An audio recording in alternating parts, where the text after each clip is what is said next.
Ladies and gentlemen, we're here with another episode of Pin Down Films. Now, this is the Chronicles. This is gonna be a little bit different than all the other shows. This is gonna be real life entertainment, real life stories. I always tell you guys, before I tell y'all about my story about Pin Down Films, I wanted to give y'all a quick description and give y'all a book of what happened to me in my life story. But before I did that, I wanted to bring you other guests that been through stuff like me or even worse.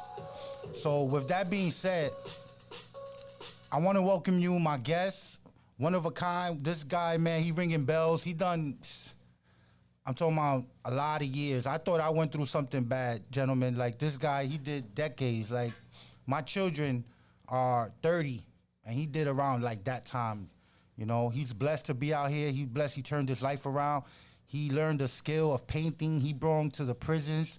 He was in prisons where they did like experiments, and I heard from many different prisons how, you know, this inmate, he changed. He was popular. He changed the craft of drawing and painting while you're in prison, and bringing a craft to this designing and stuff that we do. And for that reason and the story that he had, the reference that he had, I wanted to welcome you guys as a guest, my friend, dear friend, Noel Rivera.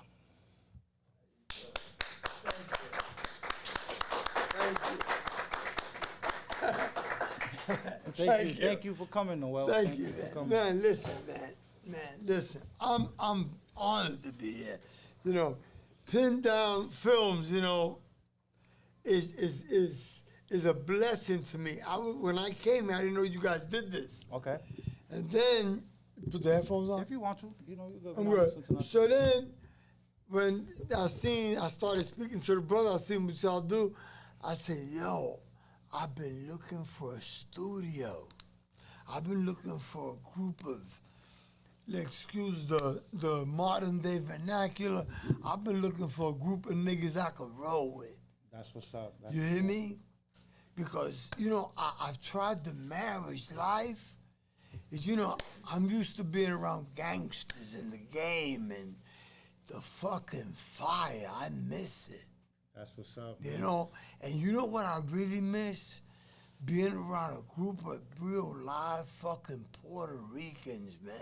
That's what's up. Because if I make gangsters, my people, man, have produced some of the finest gangsters I've ever seen.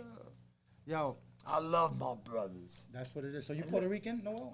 I'm a real Puerto Rican. 100%? Real. From Puerto Rico or New York? New No, York. I was born here with strong ties to Puerto Rico. Strong ties to Puerto Rico. But guess what? I've always been able to separate that patriotism from getting paid. Copy. I hear that. I hear so Dan, I don't even know how to start this conversation. There's so many things I want to get to. First of all, I want to touch on your craft. You do painting because that's what you're doing now. When I got to prison, okay. When did I get to prison? 86. 86. I'm fucking tired. And when I got to prison, when I left, I already liked acrylics. But when I got there, I started seeing in my mind an upside-down music note. So I got some acrylic, I did it, and I started growing a hunger for art. So I developed a vocabulary called extreme surrealism. I came in #1 in New York State in 2000 for it.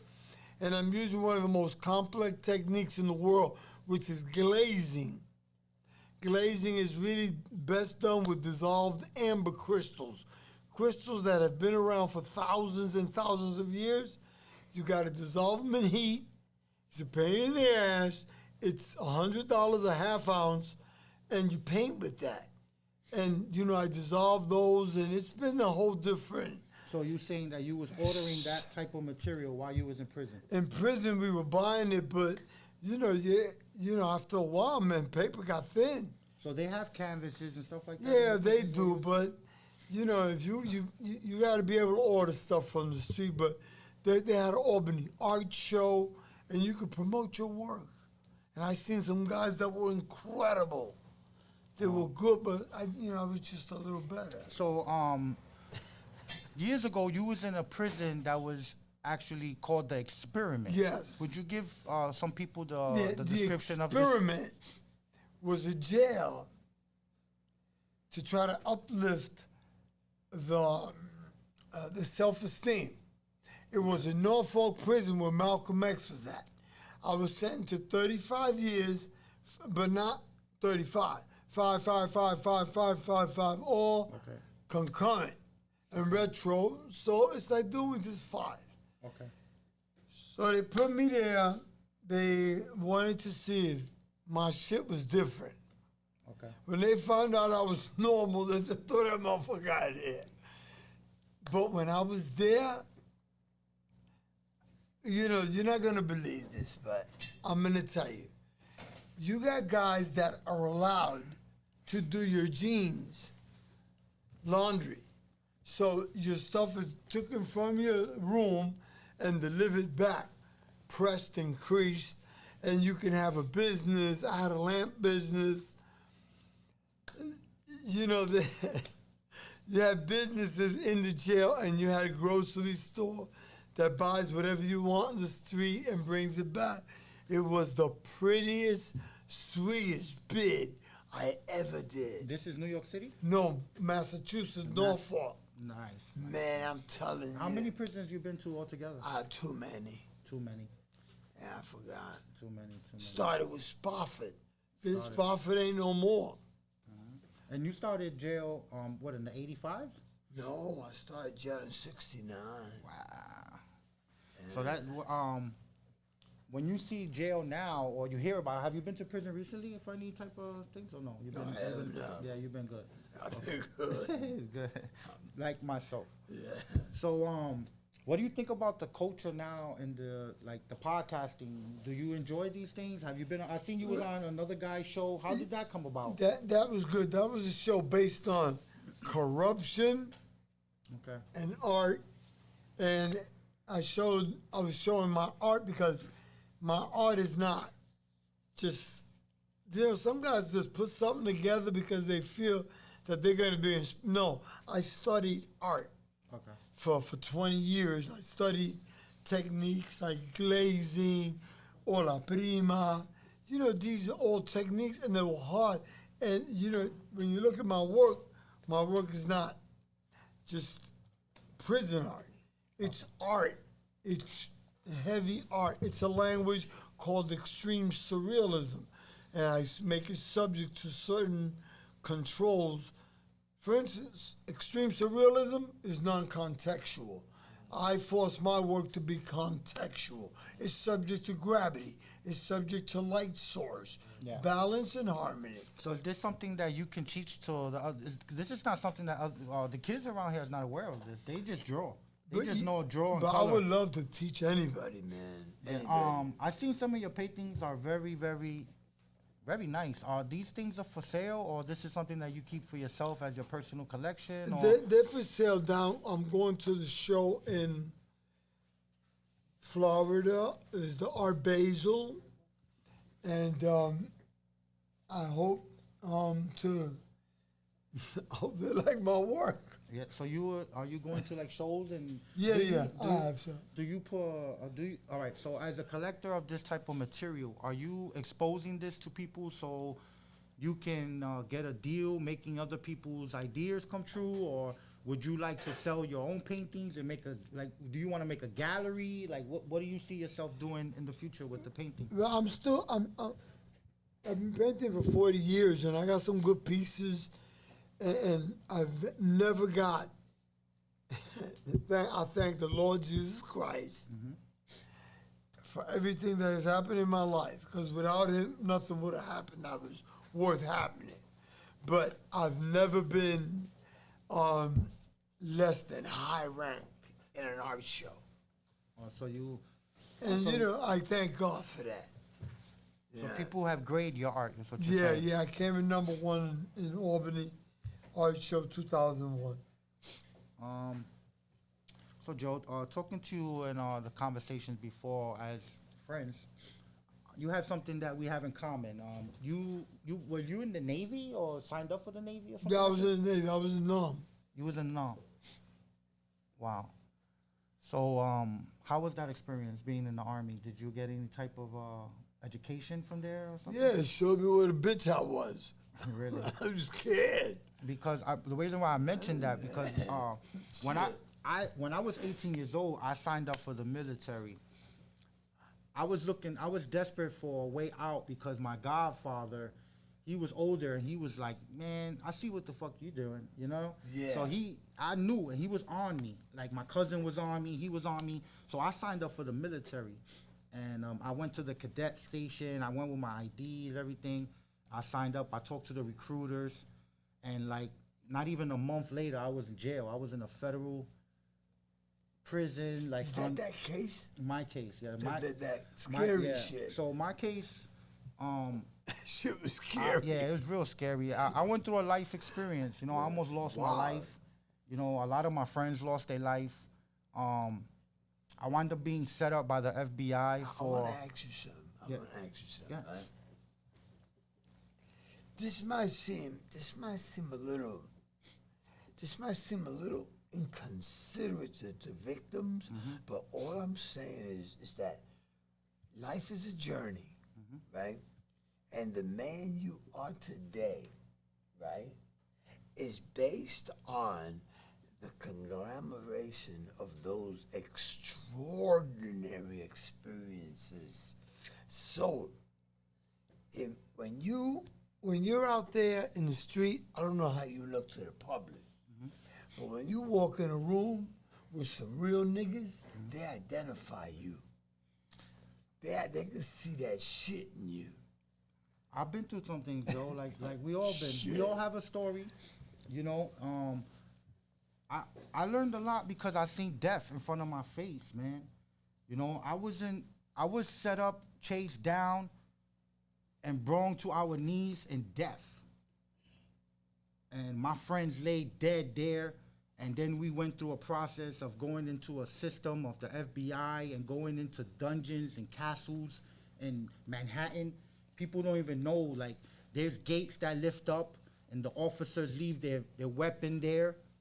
And then you go into an abyss of some type of tunnels and elevator systems, and they spin around, and then they go up, and then they start spinning around again, and the gate comes down, and then you know the shit is spinning, and the tri-roll going up, and then you wind up with some guy opens up the door and puts a little step stool there, and come with us, and now you're like the chain gang walking through these tunnels, and you open up the door, and then you see TVs and all these FBI people in suits and this, and you're like, shit, I never seen this. And as a kid, I was 18 years old, I couldn't believe it because they put me in Brooklyn, and I had a case in Manhattan. On Atlantic Avenue? I was in MDC. I had to go to court in MDC. So when they transferred me from one prison to another, it was like a parade.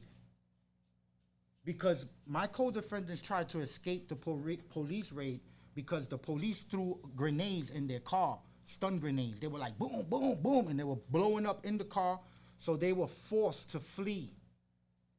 They wasn't really trying to flee to get away or do anything. They were fleeing because their life was in danger. Their life was in danger. Trying to flee for their safety. Apparently, you know, when we went there, you know, the police were already there. They were in the tractor trailers. And what made my story so famous is because people glorified the fact that people were shooting at the police and stuff like that. I never wanted to be known for stuff like that.